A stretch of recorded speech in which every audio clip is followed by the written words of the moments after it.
Panahon ngayon ay mainit.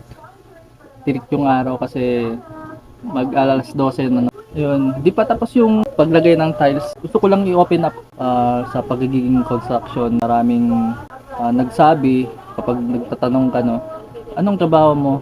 Construction lang. Yung construction po ay mahirap na trabaho. Yun, mabigat na trabaho. Mag-expose ka sa init, sa likabok. Yun, madumi yung kamay mo sa semento. Lahat ng katawan mo madumi. Kinakarga mo yung mabibigat.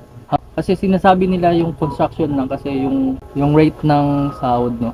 Hindi basta-basta yung construction lang, no, kasi mabigat yung trabaho. Hindi basta-basta. Kasi na-experience ko lang yun, no. Previous kung nakikita nyo sa video ko, no. Pagkatapos kong dumikdik ng semento, sumakit yung